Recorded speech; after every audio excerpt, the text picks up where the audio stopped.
Conocemos el tema, ¿no? Pero siempre es bueno para que vayan, digamos, mentalizándose con el tema, ¿no? En este caso, ¿no? Vamos a hablar ya de los nacionalismos y las revoluciones liberales en Europa. Recuerden que en la clase pasada hablamos también del papel de la burguesía que estaba teniendo a partir de la Revolución Industrial y a Cama. partir exactamente de la etapa de la Revolución Francesa, que según los historiadores clásicos inaugura la era contemporánea, ¿no? Y termina la era moderna, ¿no? Y aparentemente, ¿no? Según esos estudios, pues estos países europeos que estaban luego de la Revolución Francesa, ¿no? Industrializándose más, ¿no? Haciéndose más capitalistas, sobre todo en Europa Occidental, llámese Alemania, llámese Inglaterra, Francia. Justamente en ese contexto, estos países burgueses industrializados van a hacer lo que luego, ¿no? Con esta economía, con esta industria moderna, van a competir entre ellos para posteriormente, ¿no? Tener sus colonias y reforzar sus imperios, ¿no?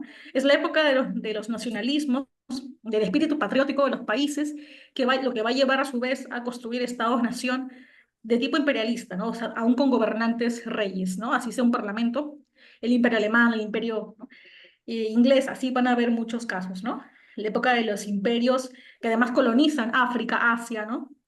Y llegan, ¿no? También más adelante a tener sus relaciones con América Latina y también el caso de las revoluciones que van a continuar, ¿no? Las revoluciones, ¿no? De los años 30, ¿no? De 1830, de 1848 y así, ¿no? Durante toda esta etapa, ¿no? A ver, rápidamente, ¿no? ¿Cuáles son los objetivos que vamos a ver en esta clase? Digamos, no olviden silenciar. Ujú. Gracias. El principal objetivo que quiero que logren es reconocer, que reconozcan ustedes los nacionalismos y las revoluciones liberales en Europa, ¿no? Básicamente vamos a desarrollar este tema que vimos en la clase pasada, pero enfocándonos ya dentro de la era contemporánea, digamos, enfocándonos en las revoluciones liberales que se dan en Europa durante el siglo XIX, ¿no? Básicamente. Las capacidades que van a desarrollar a partir de este objetivo es que van a su vez, obtener conocimiento sobre los nacionalismos y revoluciones liberales, ¿no? Como eventos claves justamente de la historia de Europa del siglo XIX y también de la Europa contemporánea, ¿no? Porque, ¿no? El siglo XIX nos va a dejar una herencia, ¿no? Cómo es que estos imperios se desarrollan y cómo es que hasta el día de hoy, ¿no? También podemos ver esa relación con qué pasó con estos imperios y al día de hoy, ¿no? Siguen siendo imperios, teniendo colonias, revoluciones industriales o otro tipo de revoluciones, ¿no? También que vieran información sobre nacionalismos, que aprendan qué es el concepto, ¿no? ¿Qué es nacionalismo? En qué consistió la Revolución Europea, liberal, ¿no? Del siglo XIX. Y obviamente dentro de ello que identifiquen conceptos claves justamente como nacionalismo, que sepan diferenciar nacionalismo de chauvinismo, por ejemplo, ¿no? Que más adelante seguro hablaremos de ese tema. También obviamente que tengan súper claro que es una revolución, ¿no? A qué se refieren, nos referimos con la palabra liberal, industria, burguesía, ¿no? Esos conceptos, si se repiten, tenerlos muy en claro, ¿no? Ujú. Parte de la motivación, de hecho, coloqué ya este texto que vamos a ver en el PDF en la parte teórica, porque me parece interesante que lo tengan en cuenta, ¿no? Ya que la guerra de Crimea es un evento que va a marcar la mitad del siglo XIX, que va a ser clave para hablar justamente de nacionalismo y de revoluciones en esta etapa de la historia, ¿no? Ángelo, no olvides mutear, por favor, silenciar su audio. Voy a ir revisando, de hecho, voy a hacer un paréntesis para revisar quiénes tienen el audio cerrado. Ah, ya, ajá. Según lo que veo, Joana está con el audio abierto, Cintia, hay varios de ustedes todavía que tienen el audio abierto. Ajá. Soledad, si pueden cerrarlo. También veo que la mitad tiene el audio ya apagado. Muy bien, Magno, muy bien, Eugenia, Leonel. Eso. Y además porque recuerden, si tienen el audio apagado es más fácil para mí que podamos proyectar un video en YouTube para que ustedes puedan escuchar. Eso es muy útil, es muy didáctico, ¿no? Siempre me gusta videos alusivos al tema, súper cortos, para que reforcemos lo aprendido, ¿no? Muy bien, gracias. Entonces, antes de pasar al PDF de teoría, ¿no? Acá está la parte de motivación que vamos a ver en ese PDF. Luego otra breve carátula ¿no? Con la imagen de la reina Victoria y también de el famoso eh, bueno, se me ha ido el nombre, ¿no? Camilo, si no me equivoco, Camilo Bensos. Bueno, acá está, ¿no? El personaje italiano, ¿no? Que luego va a ser clave, ¿no? En el caso de lograr la unificación italiana, ¿no? luego la parte del desarrollo, ya saben, primera parte de la sesión de 7 a 8:20 vemos, ¿no? La parte teórica sobre todo, y la segunda parte ya de 8:40 a 10 vemos, resolvemos las preguntas en base a los textos históricos que hay en el PDF. Luego vamos a ver el cierre y finalmente hacemos la actividad de metacognición para reforzar qué han aprendido, cómo lo han aprendido, mediante qué, ¿no? Ejercicios o estrategias y luego para qué te sirve lo aprendido. Y finalmente, bueno, esta vez me disculpo que no puse muchos materiales, pero igual, ¿no? Lo que tenemos igual va a ser interesante. Igual siempre al final me pasa que cuando envío el PDF me acuerdo de otros videos que debería haber puesto o que aparecen en el camino mientras reviso material extra. Así que no hay problema. Igual, como las clases se graban, ahí pueden ver ya seguramente, ¿no? Le toman un pantallazo si quieren ver un video que he agregado después de la clase, ¿no? No hay problema. Muy bien, por ahora eso es lo que estamos viendo, así que vamos a pasar brevemente al PDF de la parte teórica, ¿no? No hay problema. Ajá, la parte del tema, ajá, ya está abierto. Mejor es tener dos archivos, a veces lo he abierto dos veces, pero está bien, ¿no? El audio, chicos, el audio, escucho voces ahí, como un eco. No olviden el audio. Ajá, a ver, los audios, por favor, ajá. Y de frente voy a proyectar el texto sobre la guerra de Crimea, ¿no?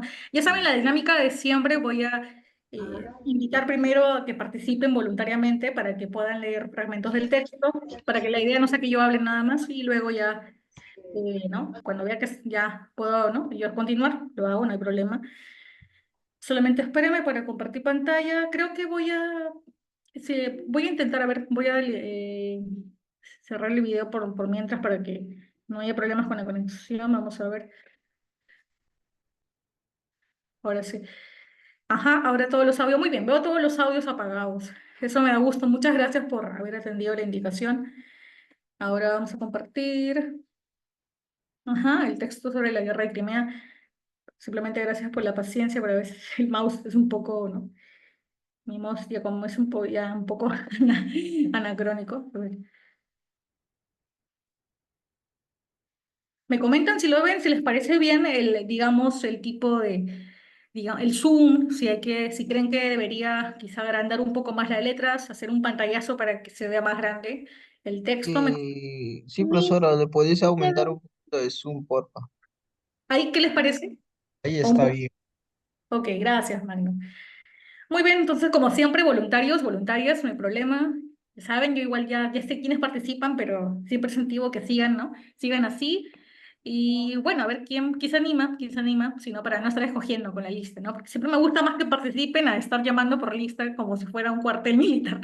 No soy tanto de esa idea, pero bueno, al final igual como tienen que participar, si al final nadie participara, supongamos, tendré que llamar por lista.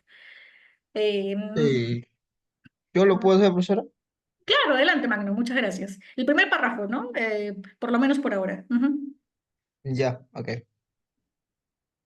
La guerra de Crimea de 1853 a 1856 fue un conflicto internacional localizado en la península de Crimea, actual Ucrania, inicialmente entre el Imperio ruso y el Imperio turco otomano, a la vista que el primero tenía una clara superioridad sobre el segundo y con una fuerte posibilidad que Rusia se expanda hacia el Mediterráneo oriental. Tanto Gran Bretaña y Francia van a intervenir el conflicto apoyando a Turquía para así frenar las aspiraciones rusas. El pretexto utilizado para iniciar la guerra fue disputa entre cristianos católicos y cristianos ortodoxos por el control de los lugares santos, entre ellos Jerusalén, que estaba bajo la jurisdicción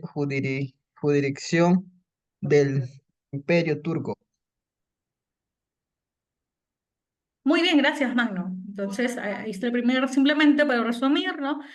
El conflicto, la guerra de Crimea se inició entre el Imperio Ruso y el Imperio Turco, recuerda el siglo XIX, época de imperios aún, y en ese conflicto siempre, ¿no? Siempre van a intervenir potencias europeas, ¿no? Así como ahora es el caso de Estados Unidos, ¿no? Con la presencia en Medio Oriente, ahora en el siglo XIX eran ¿no? Gran Bretaña, Francia, ¿no? Estas potencias industriales, económicas, interviniendo en esto, ¿no? En estos asuntos de, ¿no? Naciones aledañas, ¿no? Sobre todo de Europa en este caso. Y bueno, básicamente siempre se usaba esta excusa, ¿no? En muchas guerras, incluso en la época ¿no? medieval o anterior, ¿no? En la antigua, ¿no? La disputa religiosa, que es una excusa para que las potencias entren a disputarse geopolíticamente el territorio, ¿no? Así que eso pasó aquí también. La excusa es, eh, digamos, ¿no? Supuestamente el control de los lugares santos, ¿no? Que quería, ¿no? Era el tema de la disputa, pero al final sabemos que durante esta etapa, ¿no? La disputa por tener más territorio y ampliar los imperios de los países europeos occidentales, digamos, con poder, era realmente ¿no? Lo que estaba debajo de esta aparente disputa religiosa, ¿no? ¿Alguien más que quiera leer? Quizás déjame ver si no yo lo leo, si es que no hay más texto. Ah, bueno, yo puedo leerlo porque ya es un párrafo Yo, corto. profesora, Ah, bueno, ¿se anima alguien? Evelyn, creo que fue. yo, Brigitte. A ver, adelante, Brigitte. El siguiente párrafo, ¿no? Las acciones coordinadas entre británicos y franceses contienen el avance ruso sobre territorio turco e inician una ofensiva hacia Sebastopol, sitiándola durante casi un año, logrando la toma de la ciudad. Ante los fracasos militares, Rusia pide la paz, que se firman en París, 1856, un factor determinante para la victoria de los aliados franco-británicos fue su desarrollo industrial, expresado principalmente en el armamento, lo que va a resultar esencial en las guerras a partir en adelante. Muchas gracias, Brigitte. Ajá, sí es lo que ocurre, ¿no? Igual cuando acaba una guerra se firman pactos, ¿no? Por la paz, pero igual siempre los conflictos están subyacentes. Nada asegura que después de firmar un pacto de paz entre países o potencias, ¿no? O imperios, realmente llegue la paz, ¿no? A estos países, ¿no? Así que eso pasa en las guerras, ¿no? Así que, bueno, seguimos adelante y simplemente recordar, ¿no? Que siempre estos países van a estar presentes, ¿no? ¿No? Francia, ¿no? Contra Alemania y así, ¿no? O Francia contra Inglaterra, ¿no? Siempre peleando por quién tiene, ¿no? Más economía, más capital, ¿no? Más industria, más territorio, ¿no? Y luego incluso Alemania va a ser un país que va a tomar un papel también cuando sale, unifica como un imperio, porque antes eran, en Alemania antes de ser país eran reinos, ¿no? Cuando se unifiquen ya como un imperio, un país imperial en su momento, en el siglo XIX, van a tomar un papel importante también en esta disputa, ¿no? De las potencias europeas por tener más territorio y por ende más poder. A ver, ¿quién entendió para comprobar que han leído el texto? A la pregunta uno, ¿por qué empezó la guerra de Crimea? A ver, ¿quién tiene, me puede decir Profesora, con sus palabras? A sí. ver, Magno. Por el imperio ruso buscaba expandir su influencia en la región del Mar Negro. Creo Ujú, que, creo que por eso fue la guerra, ¿no? Porque Rusia quería seguir avanzando, ganar más territorio, ¿no? Para que, para que tenga más economía, ¿no? ujú, ujú. Quería, quería tener más influencia de territorios. Muy buena idea, Magno. De hecho, sí, pero el tema es, está bien lo que dices, pero justo la debilidad de Rusia era que a diferencia de Gran Bretaña en su momento y también en Francia o Inglaterra, su industria justamente el Su desarrollo industria, fue muy su poco. industria económica y política. Claro, su industria aún era feudal. En el caso de Rusia, el imperio ruso, a la parte del imperio alemán o del imperio de Gran Bretaña en el siglo XIX, todavía era un país, Rusia, muy feudal. Aunque era un imperio, aún el tema de ¿no? la maquinaria, las fábricas, ¿no? Los trenes, todo eso todavía no se veía en Rusia, en ese territorio extenso. Por eso es que su principal debilidad de Rusia fue que aún no era una potencia industrial en el siglo XIX, sino todavía una sociedad feudal, un país feudal. Y eso no le ayudó a ser una potencia como sí lo fue en su momento, ¿no? En ese momento, en el siglo XIX, ¿no? Lo fueron Inglaterra, Francia, Alemania, incluso Italia, ¿no? Aunque con menor medida que Alemania y estos países, pero también, ¿no? Tuvo mejor desarrollo, ¿no? Por eso es que también Rusia no fue No es que fue un país que tuvo muchos imperios en otros países de África, ¿no? Si se dan cuenta, apenas podía con su territorio feudal, ¿no? En ese momento, hasta que luego llega, ¿no? Años después, en el siglo XIX, ya en el siglo XX, comienzan, ¿no? Las revoluciones, ¿no? Socialistas, ¿no? Y ahí recién puede haber cierta modernidad, cierto, ¿no? Cierta industrialización, pero igual tarda más en el caso ruso. Y de segunda pregunta, ¿cuál es el papel que cumplió la industria, ojo, en ese conflicto, ¿no? ¿Por qué era importante tener industria para estos países europeos de Occidente? ¿Por qué tener, no? Porque es importante por el poder económico Claro, exactamente, por el poder económico, ¿no? Más y industria, más político también, ¿no? claro, porque si tienes más fábricas puedes hacer mayores armas, ¿no? Para competir en la guerra, hacer mayores barcos a vapor y dentro de tu ciudad hacer que progrese con mayores, ¿no? Vías terrestres de tren, mayores, ¿no? Alumbrado eléctrico, mayores fábricas textiles y así, ¿no? Poco a poco la industria de un país se va desarrollando, ¿no? Miss, no sé si te has dado Mayormente creo cuenta que, profesora, que, A ver, uno por uno. Primero la compañera, a ver, adelante. Miss, no sé si te has dado cuenta que, o sea, tú dijiste que Rusia empezó así, ¿no? Ajá, No tenía mucha industria y todo eso. ajá. En el Corea del Norte pasa algo parecido también, porque, o sea, ellos ya tuvieron, también no tienen una buena industria hoy en Ujú. día. Claro, es que de Incluso ya no tienen ni para comer, en algunos casos dicen. claro, lo que pasa es que Corea del Norte aplica, bueno, esta política, ¿no? Justamente, de hecho, si comparas la Rusia de hoy con la de Corea del Norte, pues Rusia yo veo al menos en las ciudades importantes, ¿no? San Petersburgo, la misma Moscú, se ve mucho más desarrollada que Corea del Norte ahora, ¿no? Obviamente ahora. Incluso ya tienen sus centros comerciales, tenían sus tiendas americanas de McDonald's, ¿no? Tenían, no sé si ahora están cerradas por el tema de, ¿no? El conflicto con Ucrania, pero sí tenían ya modernidad ahora, ¿no? Centros comerciales americanos, casas más en No, teoría. sino yo me refiero, Miss, a que Corea del Norte, o sea, antes él tenía una buena industria y ahora ya no tanto, que ahora está como Rusia antes. Ah, claro, claro, es que Corea del Norte se quedaba en los años 80 o 70, ¿no? De hecho, sí, un dato curioso es que hay en chinos o incluso otros países, chinos actualmente les interesa hacer turismo en Corea del Norte, ¿por qué? Porque les recuerda cómo era China en los años 70, ¿no? En esas décadas de inicio del siglo XX, cuando China también estaba en esa situación, ¿no? No tenía la economía de ahora, entonces es como ver el pasado. Que tú ves los trenes, claro, ves los trenes, la propaganda que hay norcoreana, ¿no? Comunista, y te das cuenta de que, ah, mira, parece que estuviéramos atrasados y ya están atrasados en el tiempo. Aunque eso depende, ¿no? Porque siempre se dice que los políticos son los que mejor viven, ¿no? Y ellos, aparentemente, ¿no? Ellos, el presidente y su gente sí tienen mejor comida, tienen, ¿no? ¿no? Tienen mejores calidad de vida, ¿no? Dentro de todo, ¿no? Aunque el común de las personas igual, ¿no? Siguen obviamente en el campo sufriendo, ¿no? Con las justas pueden comer, es cierto eso, porque su política la han desarrollado de esa forma, ¿no? Aunque igual yo sugiero que nunca se crean todo lo que ven, porque siempre he visto algunos youtubers que han logrado ir a hacer turismo en Corea del Norte y han logrado grabar de forma ilegal, por así decirlo, y ven que hay cosas que llegan de Surcorea, ¿no? O sea, incluso de Japón, productos y comestibles al menos, o sea, no es todo es tan cerrado aparentemente como se ve, siempre hay cositas que se cuelan, ¿no? Videos de K-pop, ¿no? Videos de, ¿no? occidentales. Claro que a simple vista no, se supone que no, ¿no? Que no cualquiera accede a eso, ¿no? Pero bueno, eso ya es un tema de política, ¿no? Porque incluso habría que investigar más el tema, ¿no? De qué tan cierto es que, o sea, cuánto atraso hay y cuántas cosas y qué personas realmente acceden a cosas más modernas, ¿no? Los políticos, ¿no? Los ricos, ellos creo que sí pueden acceder a productos de manera escondida, ¿no? Obviamente, ¿no? A productos occidentales modernos, ¿no? Artefactos, ¿no? Por ejemplo, ¿no? Para el uso diario. Ajá, muy bien, gracias por las intervenciones, son muy buenas, ¿no? Siempre es bueno ver todo con la realidad actual. A ver, estos textos, vamos a leer ahora el texto sobre nacionalismos y revoluciones liberales en Europa, ¿no? Solamente son los textos, déjenme ver si hay otro más. Ajá, luego vemos un mapa interactivo sobre el tema. Creo que sí, yo puedo leer este texto, no hay problema, ¿no? Al menos el primer párrafo sí, los dos, no hay problema, ¿no? Porque es un texto corto.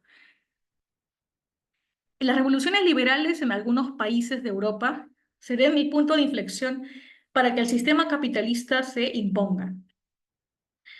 Con el triunfo de la revolución industrial y del capitalismo como sistema socioeconómico en Europa occidental,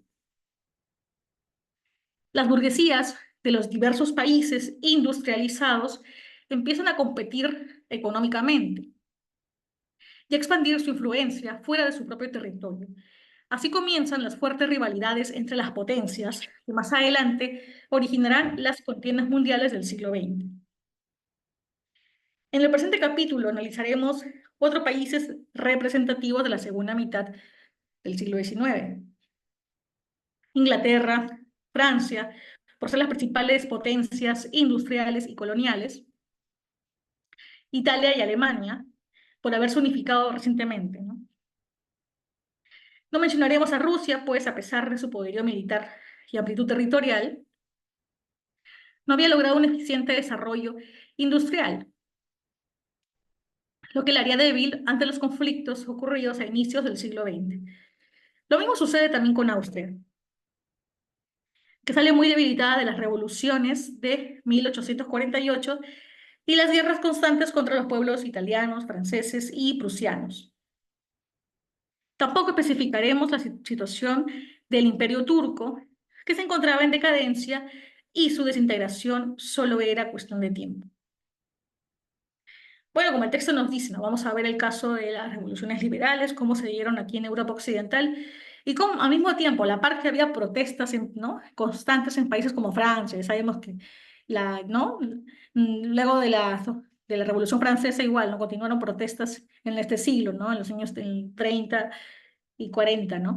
Pero además, si por un lado hay protestas liberales alentadas por burgueses, por otro lado también hay países que se van a unificar como un Estado-nación imperial en su momento, ¿no? O sea, con colonias, como pasa en el caso bueno, de Inglaterra, pero de Italia y de Alemania, no recuerdo tanto que tengan tantas colonias, bueno, pero más es el caso de, sobre todo, Francia e Inglaterra, que en África sí tienen sus colonias en su momento, ¿no? Si bien también hay portugueses, ¿no? También caso ¿no? Otro de esos países, pero el punto es que sí, ¿no? La idea es ver el contraste. Mientras hay revoluciones liberales, al mismo tiempo hay países que por el nacionalismo se van a unificar, ¿no?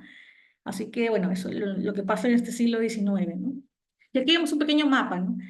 Donde vemos cómo era justamente la Francia. A ver, en el caso de Francia, ¿no? La Francia, el Segundo Imperio y la Tercera República, ¿no? Acá la vemos cómo estaba. Se ve como ahora, actualmente, ¿no? Cambió mucho la geografía, ¿no? Y de hecho, justamente, ¿no? Para entrar en contexto, bueno, después de la Revolución Francesa hubo un pequeño periodo, ¿no? De 1814 a 1830, cuando gobierna Napoleón Bonaparte, porque solo para tener en cuenta, ¿no? Que en 1879 se toma la Bastilla, pero aún así ahí no acaba la Revolución Francesa, son como 10 años de proceso revolucionario, ¿no? Así que de 1789 a 18, ¿no? 889 más o menos, ¿no? Si no me recuerdo. Ahí recién habría, póngale 10 años, ¿no? Sí, 1809. Recién allí vemos cómo, bueno, cuando Napoleón Bonaparte toma, digamos, por así decirlo, hace su golpe de Estado, ¿no? Cuando él asciende al poder de esa manera autoritaria, ¿no? Y se proclama primer cónsul, ¿no? Y hasta emperador de Francia, pues aquí empieza su gobierno, pero con las batallas que pierde, la batalla de Waterloo, él mismo va debilitando su gobierno impuesto, ¿no? Si bien gobernaba con el Parlamento, siempre la figura ¿no? importante era él, ¿no? Y en 1814 ya, cuando cae Napoleón Bonaparte, ¿no? Otra vez volvemos a una etapa en la que, ¿no? Otra vez las personas, ¿no? Los franceses no quieren ni reyes, ¿no? Quieren un gobierno más republicano y están en esa lucha, pero llega el rey Carlos X en 1824 y gobierna hasta 1830 y ahí hay otra serie de revoluciones en 1830 para sacar al rey Carlos X y acabar con la monarquía absoluta, los reyes elegidos aparentemente por Dios y iniciaron una monarquía de tipo parlamentaria, ¿no? Y así. Entonces, hay un proceso en Alemania donde vemos cómo se pasa de un gobierno, ¿no? de un monarca a un gobierno con una asamblea, ¿no? Con un tipo ¿no? Como sucede en Francia. Otra vez, ¿no? Napoleón, una figura de tipo, ¿no? De tipo consular, pero con aires de emperador y así, ¿no? Siempre en la historia de Francia eso pasaba, ¿no? Pasamos de un imperio a un intento de gobierno, ¿no? De asamblea, de congreso, y otra vez a otro personaje y así. No había una estabilidad en cuanto a la idea de tener una república y un congreso establecido, ¿no? Digamos, no era algo sencillo. Pero eso ocurre en el caso de Francia. Luego está el imperio austrohúngaro, ¿no? Porque en ese momento, bueno, Austria y Hungría todavía estaban unidas, digamos que eran como dos Estados Unidos, ¿no? Era el imperio austrohúngaro, ¿no? Austria unido a Hungría. Luego está el caso de Alemania, si bien Alemania también un tiempo también se va a unir a Prusia, ¿no? Alemania, la Alemania bismarckiana es porque este personaje Bismarck, ¿no? Otto von Bismarck va a lograr que Alemania, los reinos alemanes se unifiquen, pero bajo la figura de un imperio, que a su vez, ¿no? Es un imperio compartido entre reinos alemanes y Prusia, ¿no? Por eso es la Alemania bismarckiana o prusiana, ¿no? Hasta que con el tiempo, ¿no? Luego Alemania también se divide a su vez hasta llegar a la forma actual, ¿no? Que ya conocemos, ¿no? Y bueno, luego está el Imperio Ruso, ¿no? Que es enorme, que lo ven, ¿no? Por eso Napoleón nunca pudo, no pudo llegar a Rusia y conquistarla, por así decirlo, las ciudades importantes, ¿no? Entonces, esta es la división del mundo geopolítica de ese momento, ¿no? Del siglo XIX. Y vemos, la Inglaterra victoriana, Gran Bretaña, ¿no?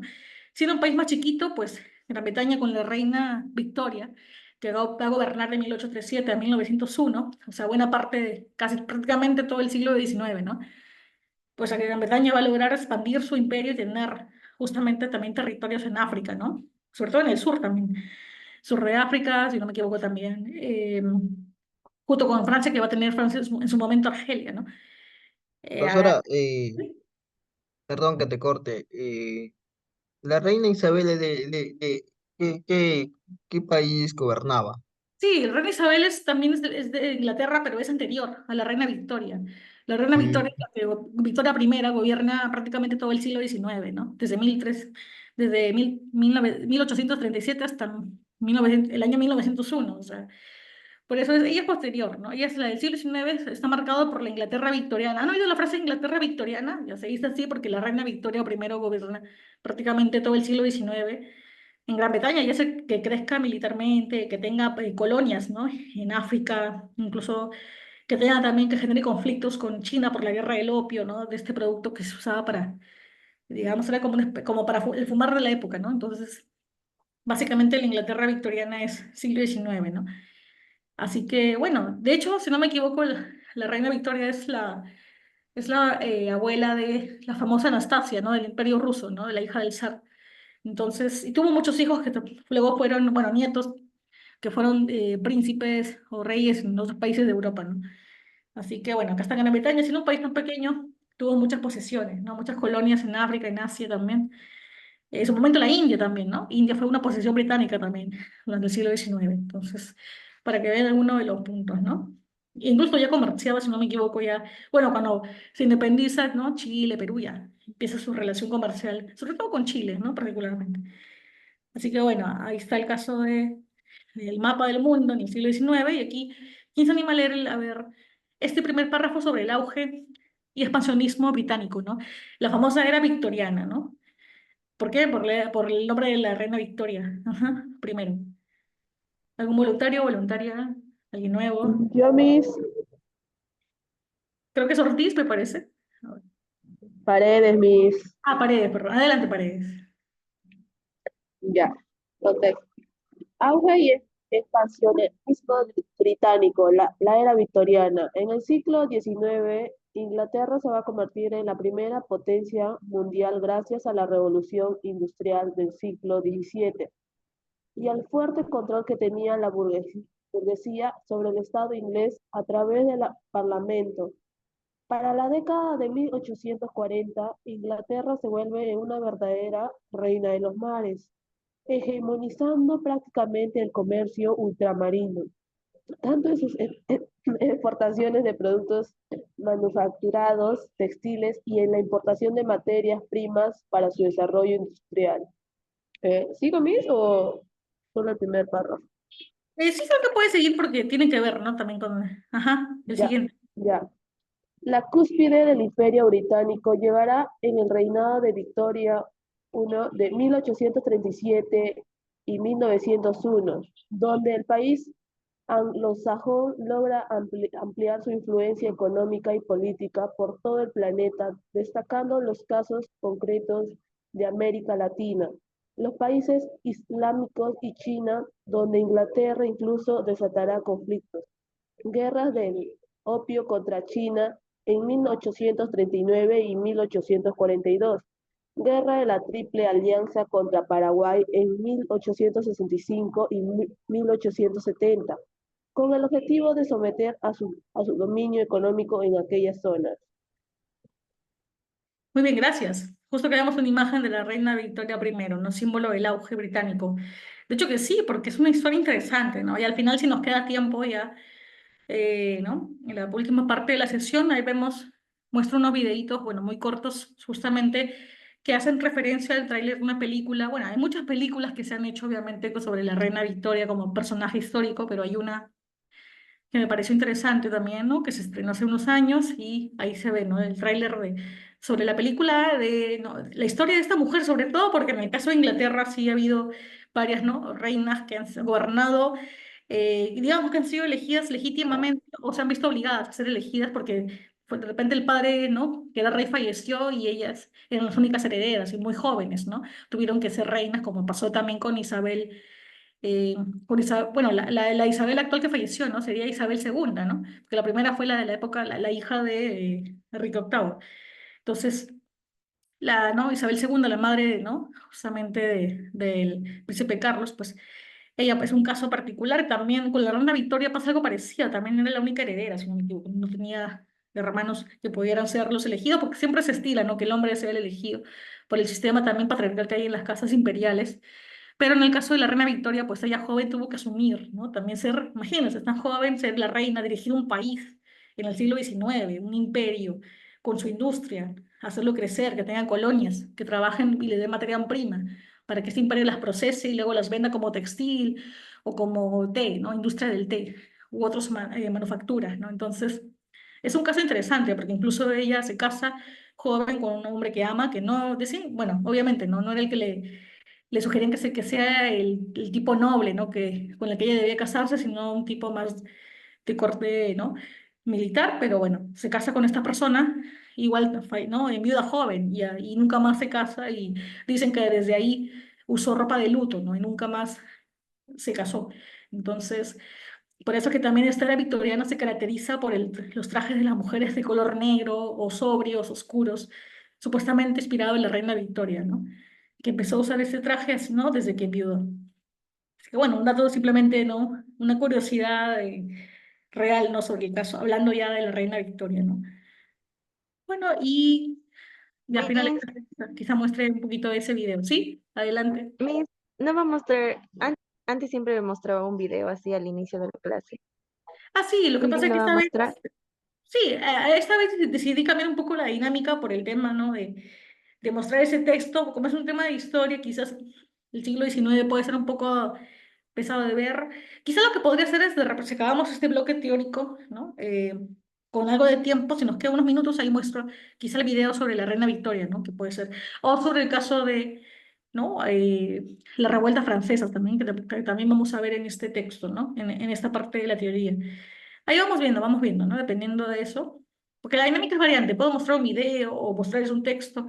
La cuestión es que siempre hay un método para introducir, ¿no? El tema, ¿no? Así que esta vez preferí mostrar el texto para que, ¿no? Vayamos variando simplemente, ¿no? En las dinámicas. Igual siempre voy a mostrar videos, no se preocupen, ¿no? Más bien gracias por preguntar.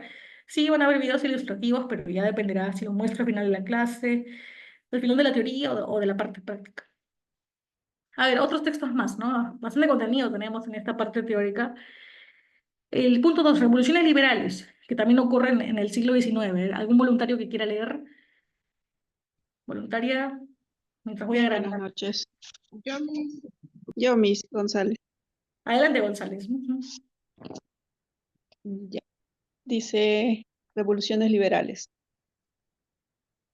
Son una serie de levantamientos políticos dirigidos por la burguesía entre finales del siglo XVIII y comienzos del siglo XIX. El componente económico de estos alzamientos fue la revolución industrial. Luego de ello ocurren una serie de cambios en lo político. Derrotan definitivamente a a las monarquías absolutas y son reemplazadas por otras formas de gobierno como la república o la monarquía constitucional, que formarán estados liberales. Entre las principales características de un estado liberal tenemos en lo económico, industrialización del estado, respeto irrestricto a la propiedad privada, instauración del sistema de economía de libre mercado, tendencia predominante a la privatización de fuentes y medios de producción con escasa o mínima intervención estatal. En lo político, la democracia representativa a través del sufragio universal masculino, constitución del poder judicial con total independencia, el pluripartidismo que garantice a su vez la alternancia y el ejercicio del poder. En lo social, plena vigencia y respeto irrestricto al ejército de liberales individuales consagradas en los derechos humanos universales. Dice, Revolución de 1830. Fue un proceso revolucionario que comenzó en París, Francia, con la denominada Revolución de Julio a las tres gloriosas jornadas de París, que llevaron al trono a Luis Felipe I de Francia y abrieron el periodo de conocimiento como monarquía de Julio. Se extendió por buena parte del continente europeo, especialmente en Bélgica, que obtuvo la independencia frente a Holanda, en Alemania, a Italia, donde se identifica con movimientos de tipo nacionalistas, unificador en Polonia, y el Imperio Austriaco, donde se identifica con movimientos de tipo nacionalista disgregador. Muchas gracias, González. Justo acá vemos el cuadro de también, valga la referencia, vimos en la clase pasada, ¿no? Sobre la libertad guiando al pueblo, ¿no? El famoso cuadro de Eugène Delacroix, ¿no? Este pintor francés, que tiene muchos cuadros justamente ambientados en esta etapa de las revoluciones en Francia, ¿no? Particularmente, ¿no? Y es un cuadro icónico, siempre lo van a ver cuando se ve el tema de las revoluciones francesas o revoluciones, ¿no? Liberales en Europa, ¿no? El siglo XIX, ¿no? Y justo de hecho está en el Museo del Louvre, y justamente está inspirado este cuadro aparentemente, como dice aquí en la leyenda de la imagen, ¿no? En la Revolución de 1830, porque como verán en Francia hubo una serie de revoluciones, no fue la única, ¿no? La de 1708, como dije, ¿no? La de 1789, ¿no? Creo que también hubieron luego, ¿no?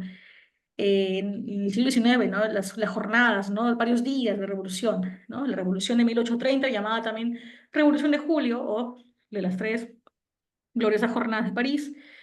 Y luego más adelante incluso va a haber la revolución de 1848, también otras jornadas revolucionarias, ¿no? Sí, ¿no? Es una historia de Francia de revolución. De hecho, justamente por eso es reconocida, ¿no? Es una de las pioneras en cuanto a la revolución tras revolución, ¿no? Siempre, cuando veían como gobernante, ¿no?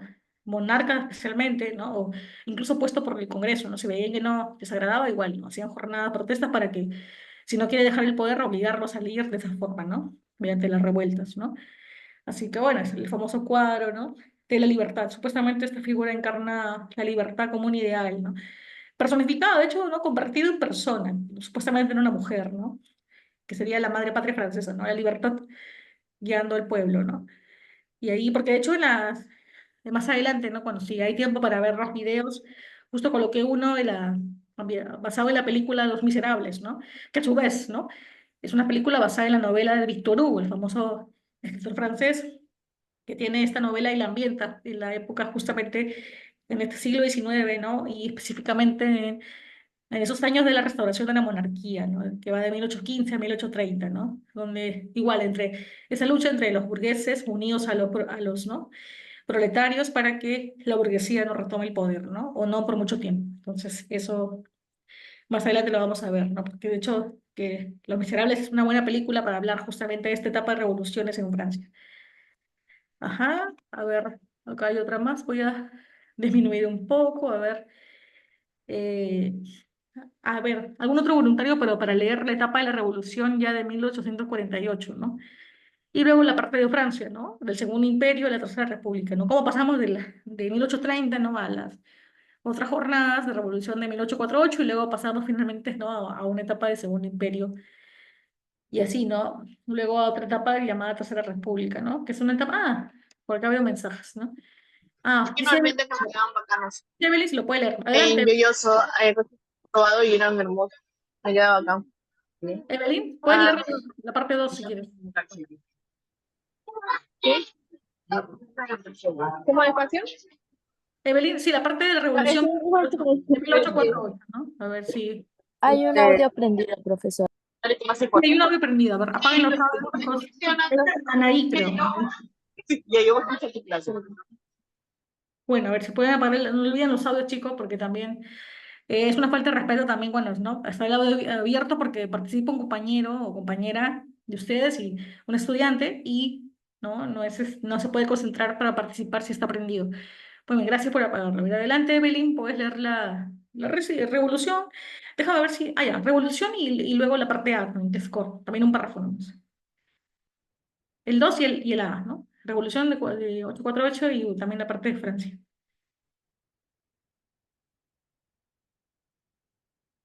¿Estás ahí, Evelyn, o ya? Sí, profesora. A ver, adelante. Si tienes problema con el audio, me avisas y yo también completo la lectura, ¿no? No hay problema.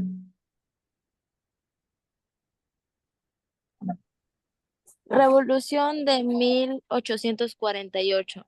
Es una oleada revolucionaria que acabó en los intentos de los viajes monarquías que retomar el poder, la restauración. Además de su condición de revoluciones liberales, se caracterizaron por la importancia de manifestaciones de carácter nacionalista y, y por el inicio de las primeras muestras organizadas del movimiento obrero. Las muestras iniciadas en Francia se dirigieron rápidamente y expandieron por prácticamente toda Europa central, Alemania, Australia, Hungría y por Italia. En el primer semestre del año 1848 fue determinante para ello el nivel de desarrollo que había adquirido las comunicaciones, telégrafo, ferrocarril en el contexto de la revolución industrial. Ok, a ver, voy a bajar. Ahora sí. Francia del Segundo Imperio de la Tercera República, con, con los sucesos de la Revolución de 1848, la alta burguesía francesa se consolía en el poder e inicia las reformas para su avance como nueva clase dominante. Para ello deposita su confianza en Luis Bonaparte, sobrino de Napoleón, que direccionara la Segunda República,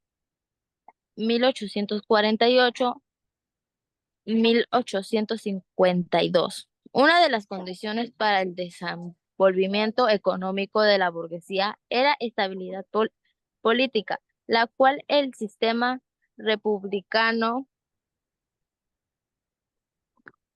democrático francés no podía organizar en ese momento y motivó a Bonaparte dar un autogolpe de Estado en 1851, disolviendo el Parlamento y prohibiendo los partidos políticos opositores, implantando una dictadura militar que defenderá los intereses del empresa- empre- empresariado industrial y los grandes banqueros franceses. Esta centración del poder será consolidada con con la proclamación del Segundo Imperio Francés, 1852, proclamado a Bonaparte emperador con el nombre de Napoleón III.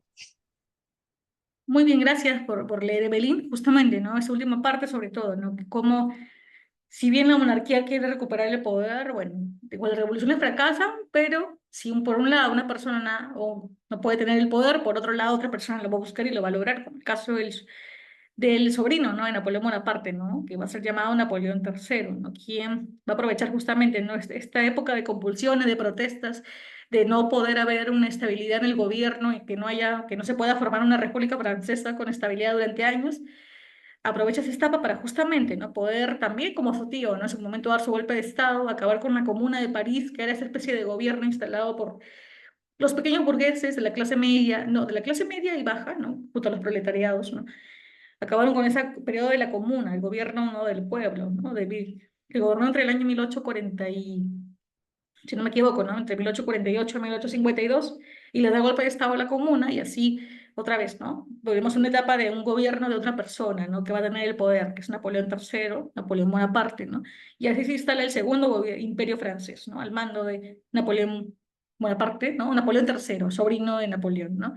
Que igual con el tiempo también va a ser, ¿no? Va a tener que salir del cargo, pero al menos en este momento pues, ¿no? O sea, que otra vez volvemos a una etapa del Segundo Imperio, donde no gobierna en sí, no es que Napoleón III haya sido un emperador de sangre, pero a su manera también se consideraba un emperador, ¿no? Más simbólico, ¿no? Más político, más que todo, ¿no?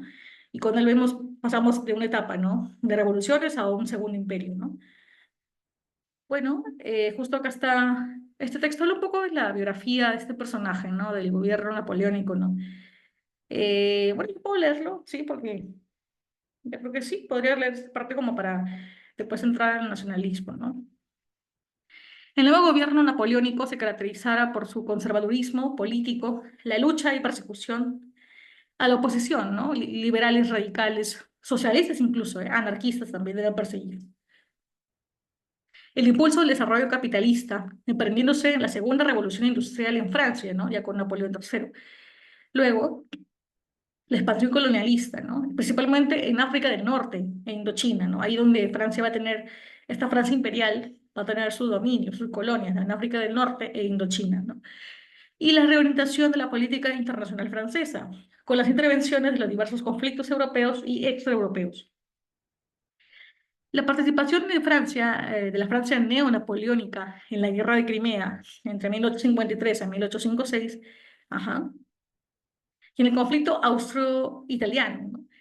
De 1858 a 1859, tendría un rol, digamos, un saldo positivo, ¿no? Para Francia, lo que consolidó la posición de Bonaparte, ¿no? De Bonaparte III, ¿no?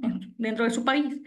Pero la desastrosa intervención francesa a México en el año 1861 a 1867 y la guerra franco-prusiana de 1870 marcarían la crisis y final del Segundo Imperio, y con ello la caída también de Napoleón III, ¿no? Quien cae, de hecho, en la última batalla de esa contienda, ¿no? Y así, ¿no? Napoleón III pues cae, ¿no? En la batalla de Sedan, él cae prisionero, ¿no? Y así acaba con 18 años de gobierno imperial. Es decir, él gobernó durante 18 años, obviamente por golpe de Estado y porque él estuvo en el poder. Pero luego de esos 18 años, pues Napoleón III cae en la batalla de Sedan y así con él cae el Segundo Imperio, ¿no?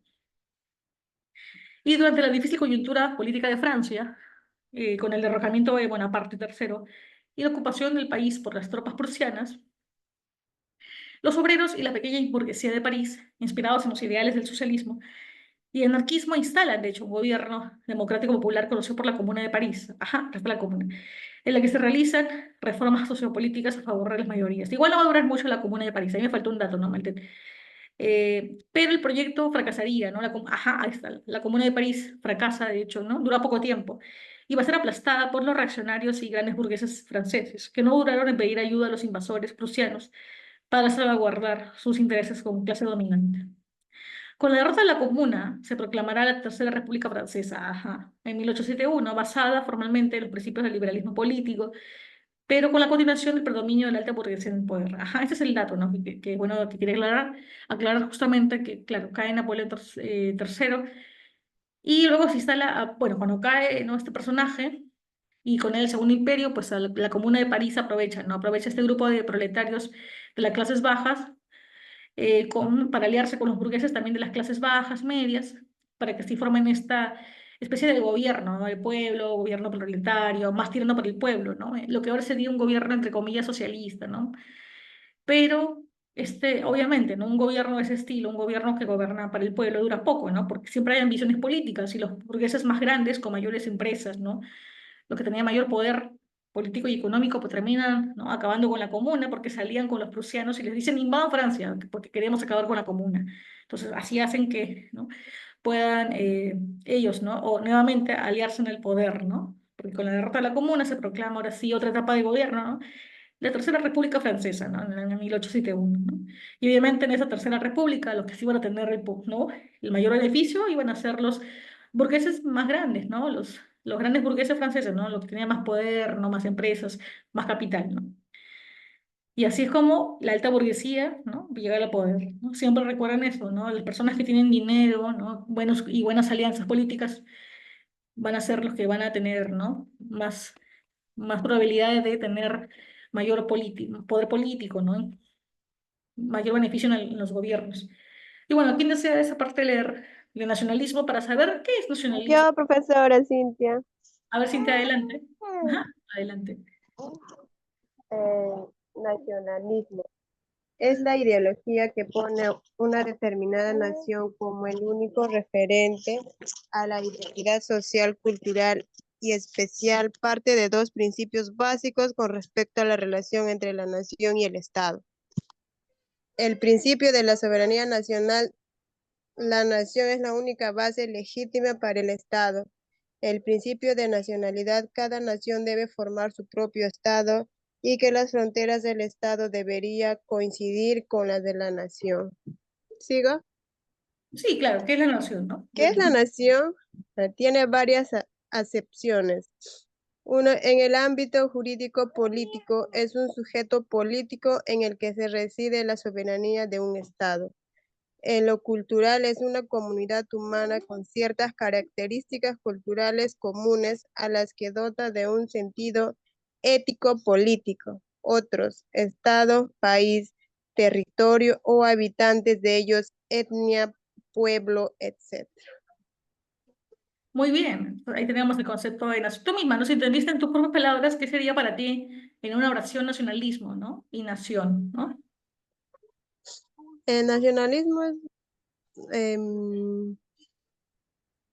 tener una identidad social, una Ujú, cultura, ujú.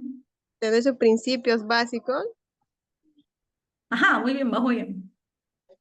y ¿qué es la nación? Bueno, en la nación será de... Es uno de los aspectos. Por ejemplo, el cultural es la comunidad humana, ¿no? La nación, ¿no? la economía humana, los Por ejemplo, acá, culturales, comunes. en Perú, por ejemplo, todos los peruanos, bueno, los que estamos aquí, no se supone que todos estamos unidos simbólicamente, ¿no? De manera abstracta, ¿no? Se supone que compartimos la misma idea de nación, o sea, ¿no? En la misma, sabemos que es el Perú y hacia dónde queremos que vaya, ¿no? Que progrese, ¿no? Todos vamos hacia una misma meta, supuestamente, ¿no? Entonces sí, esa es la... Muy bien, está bien, me dijiste bien con tus palabras. El nacionalismo justamente es esta ideología, es decir, ideología es toda forma de pensamiento, es la forma de ver el mundo, ¿no? Entonces, el nacionalismo es una forma de la que tú ves, ¿no? Te identificas con otras personas a partir de una identidad social, cultural y espacial, ¿no? Y a partir de todas estas supuestamente aspectos que compartes colectivamente con otras personas, ¿no? La identidad, la cultura, aspectos simbólicos, abstractos, ¿no? A partir de esos aspectos compartidos se forma la idea de justamente nación, ¿no? O sea, todos estamos viviendo justamente, tenemos una misma nacionalidad, ¿no? Una misma identidad nacional, vivimos en el mismo territorio, se supone que queremos lo mismo para el país, ¿no? La misma idea de progreso, de desarrollo, ¿no? Entonces, ese sería el nacionalismo, ¿no? Justamente. Y tiene sus principios, ¿no? Ya, y todos los detalles, ¿no? Y la nación es justamente la comunidad humana, ¿no? Supuestamente nosotros los peruanos reunidos, ¿no? Ya sea en el territorio, bueno, dependiendo del territorio, porque puede haber extranjeros, o que estén viviendo en el extranjero, ¿no? Peruanos, pero la idea es que se supone que aunque estén lejos, todos somos una sola comunidad, ¿no? Un solo grupo de personas que piensa igual aparentemente, o que piensa por lo menos que el país debería ir a un solo rumbo, ¿no? Democrático, ¿no? De desarrollo, ¿no? Para beneficio de todos nosotros, ¿no? Aparentemente, es la idea de nación que se plantea en el siglo XIX. Aunque sabemos en la realidad que no es tanto así, en el sentido de que, por ejemplo, en Alemania se planteó, ¿no? Luego, a inicio del siglo XX, ¿no? Esta idea de que todos los alemanes son de la raza aria blanca y supuestamente es una raza superior a las demás. Y supuestamente por eso tenían el derecho de ellos como nación a aplastar a otras naciones, ¿no? Que no tenían esos rasgos, ¿no? Eso ya es una idea también del siglo XIX. Que lamentablemente aún hay radicales, ¿no? Neonazis, pero felizmente son minoría, pero en el siglo XIX era un pensamiento normal de los militares, incluso de los ciudadanos comunes, ¿no? De la Alemania de la época. Ese va a ser un pensamiento y así, ¿no? Muchos países van a hacer van a sembrar esta idea ellos mismos, los políticos, en sus propios ciudadanos, de que supuestamente todos son de la misma etnia, supuestamente todos son, por ejemplo, blancos, y supuestamente tienen todos la misma religión, supuestamente todos, como son supuestamente iguales en etnia, se supone que todos deberían querer lo mismo, el mismo desarrollo, el mismo estilo de vida, la misma religión, la misma política para el mismo país, aparentemente, ¿no? Ya eso en el siglo XIX era lo común. Y aquí incluso en Latinoamérica también esas ideas europeas también se importaron, ¿no? Acerca de la superioridad racial, ¿no? El positivismo, una corriente también filosófica, bueno, científica del siglo XIX que se importa aquí, ¿no? Mediante los libros o los viajes de personas latinoamericanas a Europa, ¿no? Se importa esta idea de que también las naciones, nacientes repúblicas sudamericanas deberían también incorporar esta idea de supuestamente, ¿no? Debemos aspirar a ser racialmente mejores, aparentemente blancos, ¿no? Y por eso siempre se quería acá en el siglo XIX, en Perú, los políticos alentaban, ¿no? La inmigración alemana, ¿no? Porque supuestamente los alemanes como blancos arios nos iban a hacer mejores, no solamente a nivel de color, ¿no? Que se viera blanco, sino que supuestamente también... La raza, algo así, Ajá, que claro, tenía más poder, así. Les claro. hacía ver como gente de dinero. Claro, gente de dinero, porque supuestamente los alemanes, claro, tienen dinero, tienen industria, por si nos vemos blancos y además incorporamos su pensamiento intelectual y su desarrollo económico y su tecnología, vamos a también hacer como ellos, ¿no? Solo que en Latinoamérica. Esas son ideas del siglo XIX, muy en moda y todo el mundo aquí, en Argentina, en Chile, muchos políticos pensaban así y querían que así fuéramos todos, ¿no? Que el ideal de Perú es que fuéramos blancos y también intelectuales, ¿no? Intelectualmente y tecnológicamente como las naciones europeas, ¿no? Como Alemania, Inglaterra. Bien, aquí hay otro pequeño texto sobre el caso de Italia, ¿no? Cómo significa como un país y con la corriente del norte, sobre todo el norte de Italia. ¿Algún voluntario, quizás? Antes Yo, déjame ver. yo Yo, lo puedo leer, profesora Magno. Sí, yo, profesora. antes déjame ver qué más nos toca. Ajá, lo de Bismarck, de ahí viene esto. Ah, ya, y de ahí viene igual todo el mapa, ¿no? Así que ya nos falta poco para acabar esa parte teórica. A ver, hubieron dos voluntarios, ¿no? Para la parte de Italia. Creo que Magno y también una estudiante, ¿no? Yo, Alison. A ver, Alice, a ver, primero Alison o ¿cómo hacemos? Sí, primero Alison quizás, o si no, creo que primero fue Magno el que habló, así que Magno podría ser el primer párrafo y luego Alison quizás como, ¿te parece bien? De repente es muy largo el párrafo segundo, ¿no? Quizás tú haces hasta unificado, no, hasta Italia, ¿no? Aquí, luego de Pío Noveno, ¿no? Hasta Italia y luego yo continúo el resto del párrafo, ¿no? No sé, ¿te parece? O sea, para que no leas todo. Sí, está bien. Ok, adelante entonces, ¿no? Ujú. Primero Magno, ¿no? Magno el primer párrafo y luego ya Alison ya sabe hasta dónde leer. Ya, profesora. Ajá. Italia, la unificación desde el norte. Unificación, no olvide. Unificación. Sí, unificación desde el norte, Ujú, muy desarrollo bien. del capitalismo y nacimiento de una burguesía en el norte italiano, sumando a a la difusión de las ideas nacionalistas, va a propiciar el inicio del proceso de unificación de Italia, 1848 a 1870, dirigido por el reino, por el reino de Cerdeña,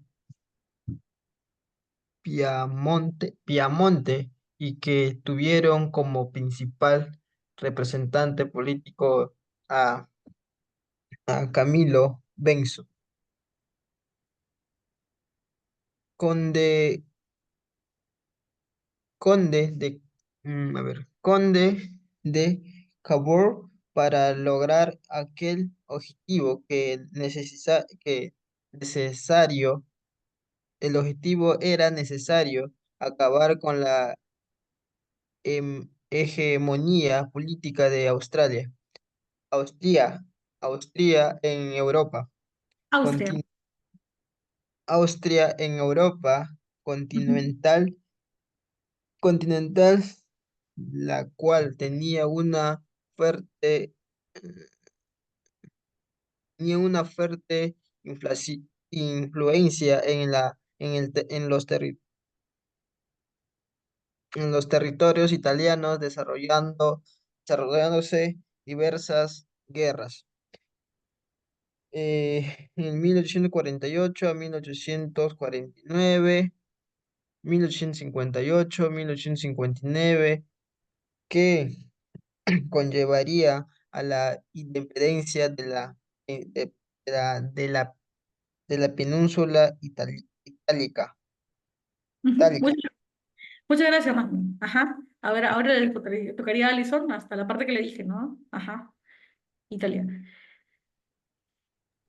Ya libres del dominio austriaco, los italianos del norte emprenden una campaña militar desde el norte dirigida por Giuseppe Garibaldi, conocida como la Expedición de los Mil, hacia el sur de la península contra el absolutista y feudal reino de las dos Sicilias Sicilias. en mil, Sicilias en 1861, el cual es anexado por Cerdeña, Piamonte, y en ese mismo año se proclama la fundación del Reino de Italia bajo el mando de Víctor Manuel II, pero aún la península no está totalmente unida, ya que los estados pontificios, con su centro en Roma, mantenían su autonomía y el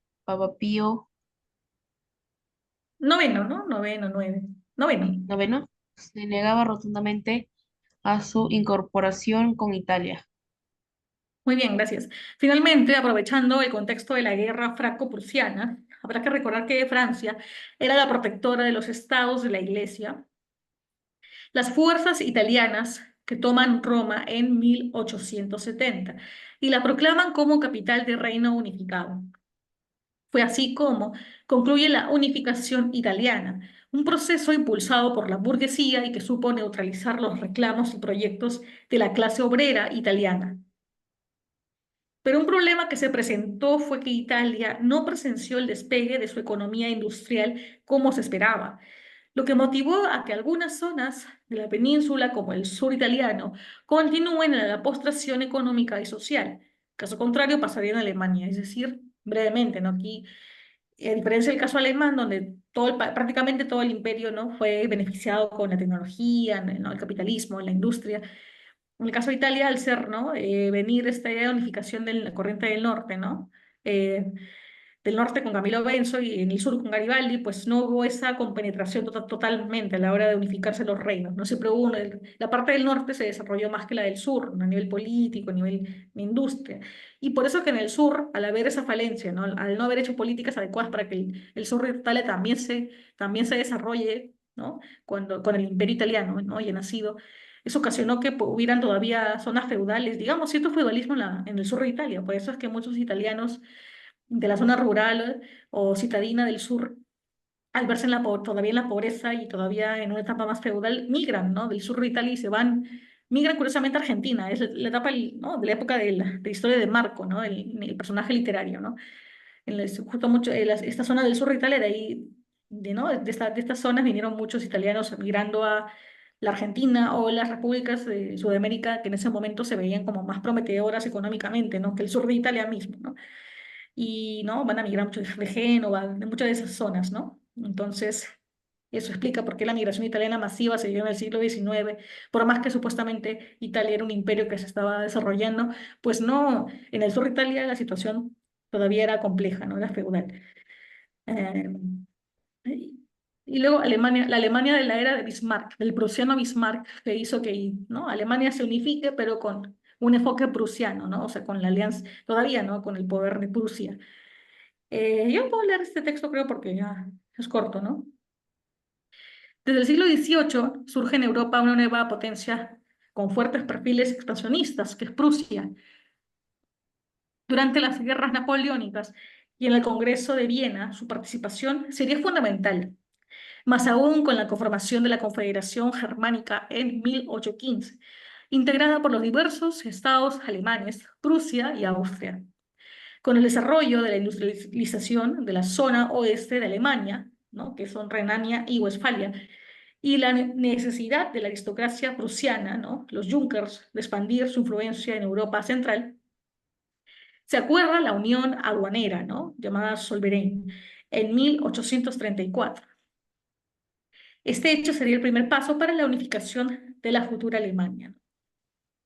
Las aspiraciones nacionalistas y de unificación de los estados alemanes serían más evidentes durante los acontecimientos de la Revolución de 1848, donde la burguesía industrial y la pequeña burguesía liberal van a dirigir los movimientos contra el absolutismo y la fragmentación del territorio germano.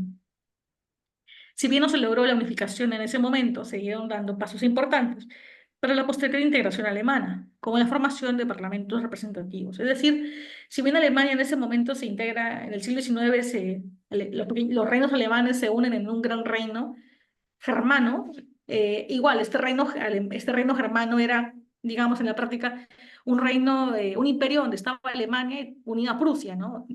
Aún estaba la presencia de Prusia fuerte, ¿no? Ya con el tiempo, después Alemania se va a convertir en un solo país o un solo estado conformado por reinos netamente alemanes, ¿no? Ya no prusianos, entonces, o ya no con la presencia de Prusia. Pero es todo un proceso que va a tomar, ¿no? Tiempo, ¿no? De hecho, por eso es que se le llama esta etapa, ¿no? La Confederación, bueno, ¿no? El Segundo Imperio o el Segundo Reich alemán, ¿no? Y ahí está la imagen del famoso Otto von Bismarck, propulsor de la unificación, oh, claro, de la unificación de Alemania como un imperio, pero un imperio aún con la presencia de prusiana, ¿no? Porque él es prusiano, obviamente, ¿no? Entonces la unificación alemana todavía bajo el poder todavía de Prusia, por así decirlo, ¿no? Entonces vamos a ver que hay países que se unen en esta etapa, pero como imperios, ¿no? Y como imperios quizá compartidos, ¿no? Con otros reinos, ¿no? Como es el caso en este momento, en esta etapa de la historia de Alemania, ¿no? El imperio alemán todavía unido a Prusia, ¿no? Entonces, ese tipo de datos son interesantes. A ver, y Prusia, ya. Prusia bajo la dirección política de Otto von Bismarck, el canciller de hierro, emprende una serie de guerras con el objetivo de unificar a Alemania bajo su influencia.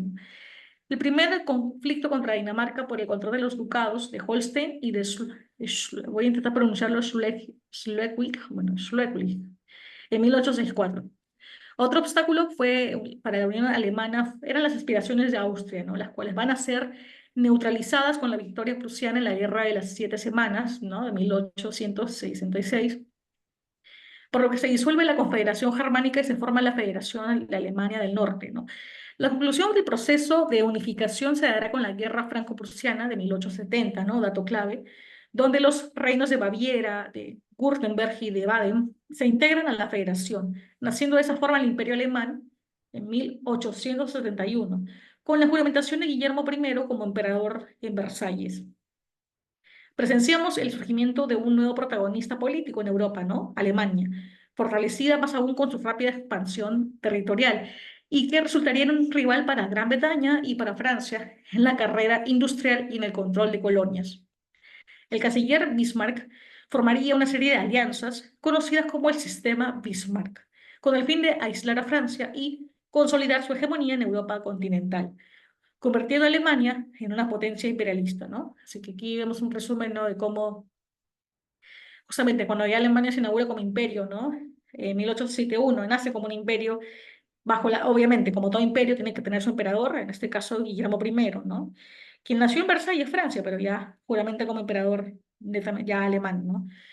Y vemos cómo Alemania ahora como imperio también va desarrollando su industria, ¿no? Porque quiere competir con Francia, no quedarse atrás en esta competencia de las potencias europeas de Occidente, ¿no? Para tener más poder, más colonias y tener mayor presencia en otras zonas, ¿no? Más allá de Europa, ¿no?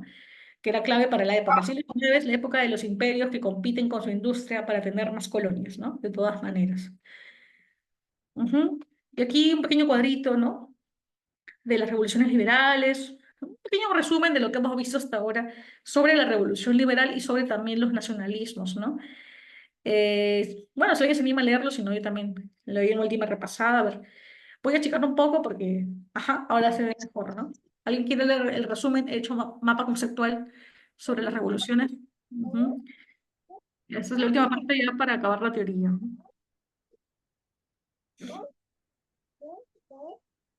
De Yo, voluntarios, profesora Cintia. a ver, Cintia, adelante. Ujú. Revoluciones liberales, estados industrializados, libre mercado y gobiernos burgueses.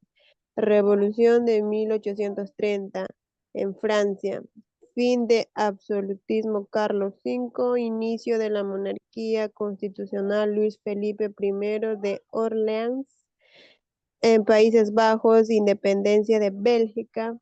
Revolución de 1848, Segundo Imperio Napoleónico, Napoleón III. Bien, y el último cuadro, ese es el último, ¿no? Bien. Nacionalismos, unificación e identidad basada en la nación. Unificación italiana. En el norte, Camilo Benso, conde de Cavour en el sur. Giuseppe Garibaldi. Unificación alemana, dirigido por Prusia. Otto von Bismarck, Guillermo I. Ujú. Está bien, no hay problema. Sí, yo sé que suena como la marca Otto Kunz, ¿no? Así de embutidos alemanes, pero curiosamente, bueno, por algo viene el nombre, ¿no? De Alemania. Muy bien. Sí, está muy curioso. De hecho, deben conocer Oxapampa, ¿no? Esta zona donde hay colonos ¿no? Austroalemanes también, que llegaron a Perú hace muchos años, ¿no? Ajá, muy bien. Le dice, le recuerdan ahí que su asistencia es en el siguiente bloque. Muy bien, gracias al auxiliar por recordarnos.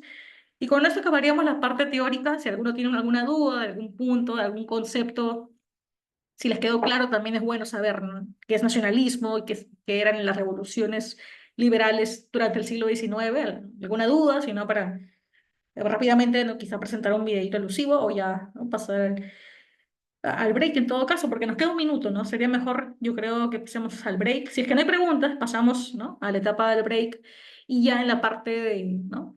El segundo bloque de ejercicios y ahí seguramente nos quedará un tiempito para ver, ¿no? Algún video resumen, ¿no? O alusivo a estos temas, ¿no? Que igual siempre saben que siempre tengo videos ahí, ¿no? Cortitos sobre los temas. ¿Alguna duda? ¿Quedó claro?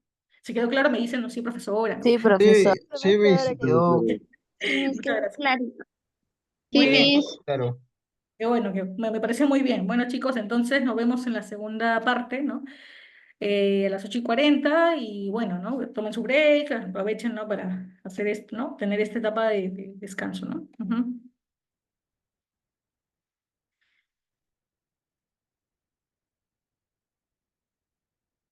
Y aprovechen para tener su break, chicos. No está de más. Un cafecito, se toman, si quieren. Y bueno, nos vemos en la segunda parte, ¿no? El segundo bloque de teoría, mejor dicho, el segundo bloque de ejercicios, ¿no? Ujú.